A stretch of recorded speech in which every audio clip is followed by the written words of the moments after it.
everyone, it's Bethany. Welcome back to day 8 of my Cricut Craft Gift Guide. In this video, we are making very easy iron-on makeup bags that are very quick, easy, very affordable to make. I bought these in bulk on Amazon and I'll link them below, but you just need to get a fun design, some iron-on, put them on some makeup bags, and these are perfect for sisters, friends, any girl in your life.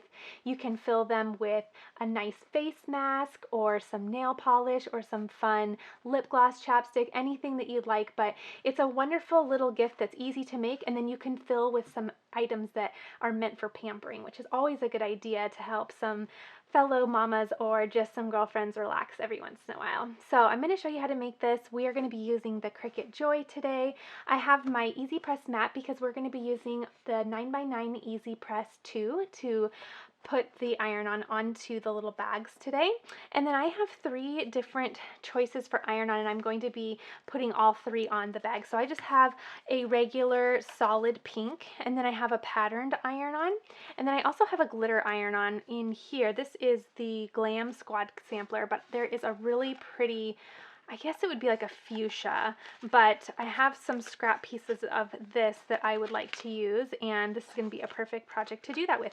So this project is very small in nature, so you really just need a small piece of iron-on or multiple small pieces if you want to layer.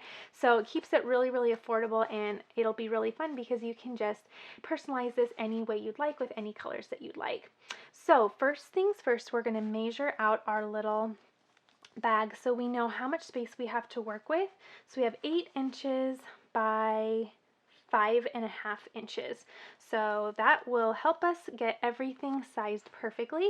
And let's go ahead and do our little question of the day before popping into design space. So today we will be answering digital book, physical book, or audio book. Okay, I want to hear your answers. I'm a bookworm, so I'd be interested to hear how you tend to read your books if you are a reader as well. All right, let's hop into design space. I'm going to show you the cute file that we're going to put on this, and then we're going to look up all of our heat settings for our variety of materials that we're going to be pressing, and I'll show you how to layer iron-on and get everything all cute for this little bag. Okay, so now that we're in Cricut Design Space, this is the file that I'm going to be using. It is a pre-made file, so I love using pre-made files because I feel like I don't have a ton of time to craft when I am so busy lately, so I like having files that are already done for me. So I ended up purchasing this from designbundles.com, and I'll link it below in case you fall in love with it as well and want to recreate this look. So what I'm going to do first is I'm going to come over to Shapes, and I am going to recreate my template for my little makeup bag. So I'm going to unlock it because it's not going to be a perfect square. My width is going to be 8 inches and my height will be 5.5. And then I am going to make this a white color because my bag is white. And then I'll just size this up a little bit, which means I'm going to need to size this down. Okay, so now what I'm going to do, let's get everything in here. I am going to get everything color coded first. So again, I'm working with 3 different colors of iron-on. I'm going to come over here and I am going to ungroup everything so that I can work individually with all of these layers. And if you'll notice, each word is its own layer, each heart is its own layer, so we're going to have to make sure we attach some things before cutting when it comes time. So the first thing I'm going to do is I think the blue, what is now blue, is going to be that glitter. So I am going to make it that kind of magenta color, or get it at least a little bit close so that I know which one to feed through. So that's pretty close. So I'm going to do that for the B. So then I'm going to come over to Color Sync, and everything that is blue I'm going to drag down to that magenta color. That will make it really quick to change the colors. Okay, and then coming back to my layers, I am going to then switch, let's see, the light pink is going to stay light pink. That looks actually pretty fine to me. And then the dark pink is going to be my patterned iron-on. So I actually think that this will work well with how I'm going to do it. So I'm not going to additionally do any color coding. It looks pretty good. So now what I'm going to do is I am going to take my common colors and attach them together, because if I were to, let me hide this really quick, this square. If I were to go and say make it right now, everything would be placed so haphazardly on my mat and nothing would really be in any type of order, so it just would make it really, really difficult once it's time to actually press it. So I'm going to cancel. Okay, so I'm going to select all of my common colors and get them attached so that it just has it more organized on my mat. So what I'm going to do is I'm going to hold down Command on my Mac keyboard, and I'm going to select the common color of Be Your Own Kind of, and you can see over at the layers panel that I have all of those selected because they are highlighted. You can also make your selections over here if it's too difficult to actually click onto the design, but once they are all selected, I'm going to come down here to this attach button and select attach. So now that they're attached together, they are going to cut together just like this. So I'm going to go ahead and hit the back button so it realigns itself. And then I am going to attach the beautiful and its hearts. And I wonder if I should, I don't think I'm going to attach this with it because I don't want to waste all of this iron-on in the middle, so I'm going to let this just go, but I'm going to attach these two because they're close enough. So I'm going to go ahead and attach. You can do this however you like, but I like to save some material, so I'm just going to do it as easy as I can.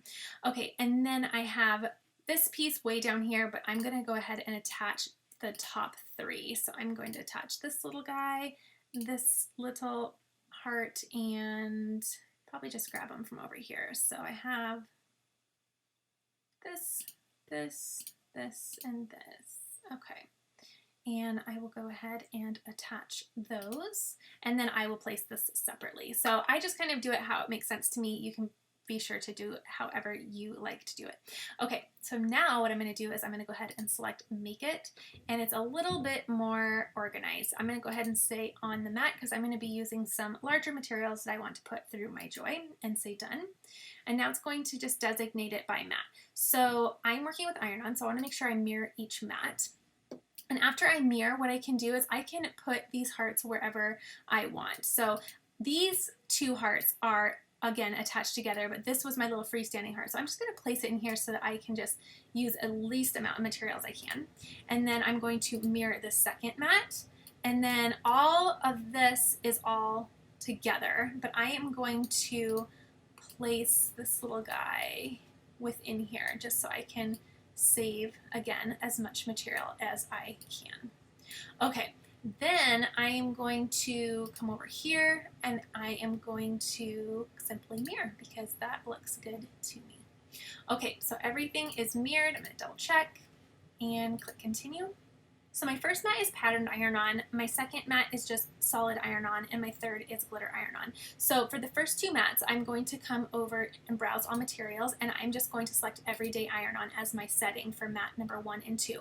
My third, which is glitter, I will come back in and I will make a separate selection and say glitter iron-on because that is going to require a different cut setting. So now I'm just going to look up my heat settings and then we will be all set. Okay, so I have 3 different materials to work with. So the first that I'm going to look up is going to be my everyday iron-on. So I'm just going to click everyday iron-on. My base material is 100% cotton, and I'm using my Cricut EasyPress mat, and I'll say apply. So my everyday iron-on, just my solid color, is 315 for 30 seconds. So I just need to remember that. Then for my second material, it is going to be the patterned iron-on at 100% cotton with my EasyPress mat. That is going to be at 340 for 30 seconds, so that's a little bit hotter. So between the two, 340 is hotter, so I know that I need to lay down my patterned iron-on first. Then I need to look up my third, which is a glitter iron-on. So I'm just going to come up to glitter, 100% cotton for my base material, EasyPress mat, and select apply, and this is 330. So pretty close with my 330 and my 340 degrees. So what I'm going to do is I'm actually going to just press at 330 degrees, 330 degrees for my patterned iron-on as well, because my glitter iron-on is actually going to be probably the first one I put down, because I'll show you when we get to the other camera, that has most of my design on it, and you always want to lay down your biggest piece first. So because those are two really close temperature settings, I'm going to go ahead and say that I'm going to do my glitter first, and then I'm going to press my patterned iron-on as well at 330, and it's also going to get into some additional heat anyway because it's going to then get more heat with the regular iron-on. So we'll see how it works. I think it's going to be just fine. Let's go ahead and get started. Okay, so recording 8 days in a row for this gift guide is starting to make me sleepy. So guess what I forgot to do? I got so excited about color coding that I forgot to size it. So remember when I made this little template? You guys are probably saying, yes, you forgot to size this. I would almost been too big. So I am going to now size this down. So what I'm going to do is I'm going to select my whole file again, and what I'm going to do is I'm going to group it together so that I can size it all together. So I'm going to bring it over to my template here. Good thing I remembered last second here. I am going to bring it down a little bit first so that I get a little closer, and then I'm going to unlock it, and I'm actually going to just drag it a little bit. I think it can withstand a little bit of widening and still maintain a really good look. So you want to be careful though, because you don't want to distort it too much, but I think that that still looks amazing. So now I'm just going to make that a little bit smaller. I don't want it to be too big, and I think that looks great. Okay, so we are good to go now. So now I can go ahead and take that square, which is now a rectangle, and hide it, and then I can say make it, and I will go ahead and really quickly get everything mirrored and ready to go once again. Okay, so I'm getting everything cut out, and as a reminder, when you're working with iron-on, you want to use the shiny side and put that down on the mat. So with your pattern side, you're going to do pattern side down, and on your glitter and on your solid, you're just going to locate the shiniest side, and it's very obvious, but you're just going to put that shiny side face down on your mat, and then you can feed it into your machine. Okay, and I'm also preheating my EasyPress to 330, and it's going to press for 30 seconds. So I'm just going to time down my timer to 30 seconds. Okay, so this is how the first one turned out, the glitter. It turned out really, really nice. So as I am finishing up some weeding, the question of the day was about how you like to read. So what format do you tend to prefer when reading?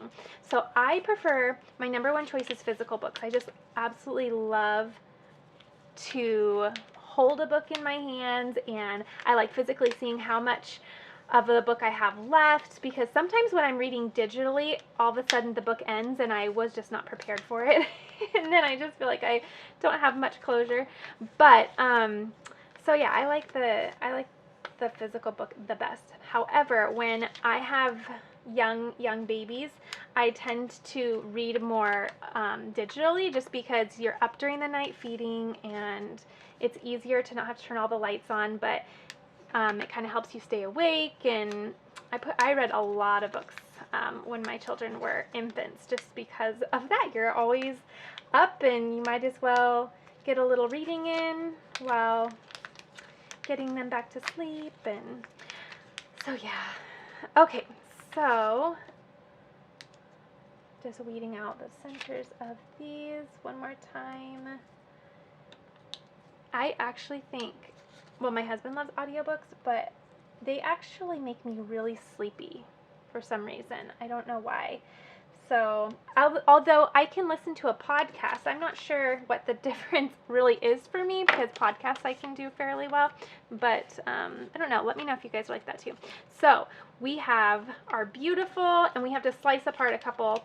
We have our glitter, and then we have just our little embellishments here as well. So, now let's go ahead, and the EasyPress is already preheated, so we are all set to go.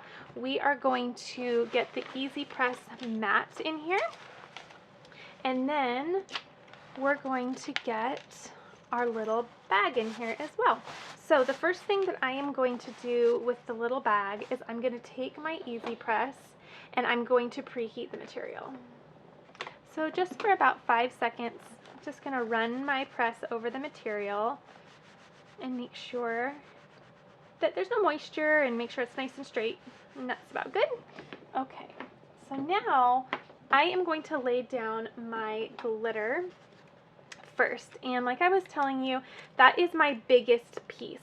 So I'm going to place that down first, and then I am referencing my design on design space or within design space. So then I will know where everything else needs to go. So I know for certain that I need to cut a little bit of this off because we have some pieces that go elsewhere. But I just want to place this right here so I know.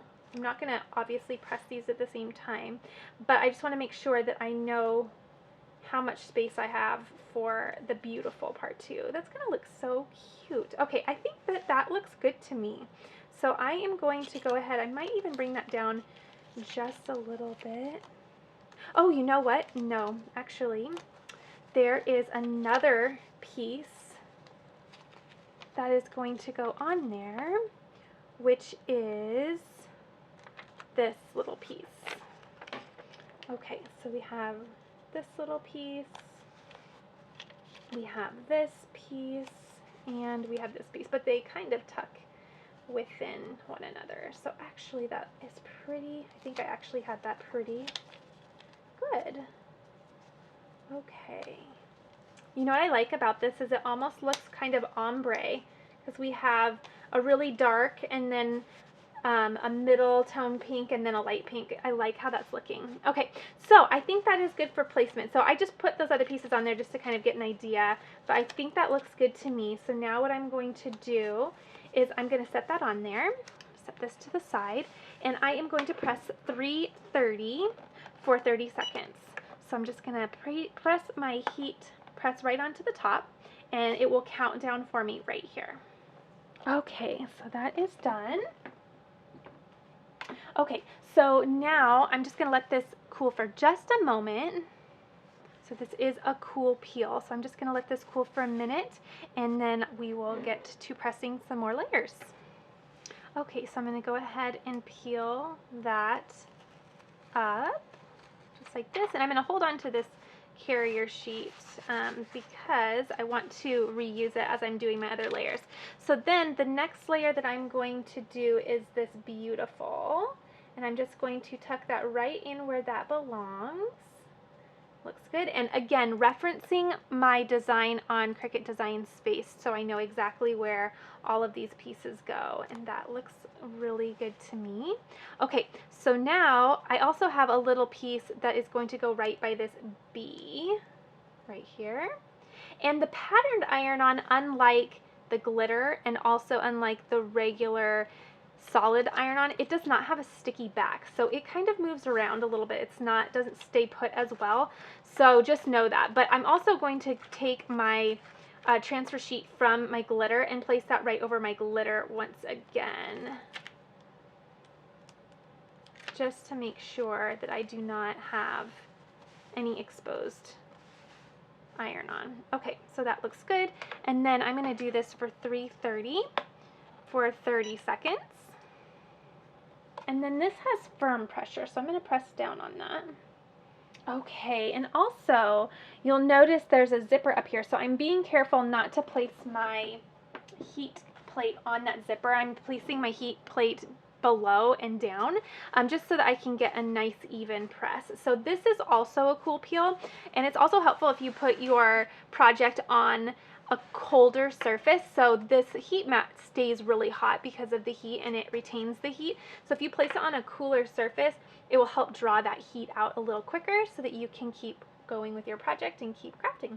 So while this is cooling down, I will also take my EasyPress and I will put that temperature down to 315 and let that cool down for a little bit for our final layer. Okay, so this is cooled and our EasyPress has cooled down to 315. So I'm just going to peel away the transfer sheet, and it looks really, really good. Okay, so now, again, always referencing my design space so I know where the final pieces go. I know this is going to go right here. Perfect. And then the final piece is going to go just like this. Okay. Looks awesome. Okay, so now instead of putting all of these little pieces back on, what I'm going to do is I'm just going to bring in my EasyPress protective sheet, a protective mat, I think it's called. And I'll just lay that over that just to protect all of those exposed layers.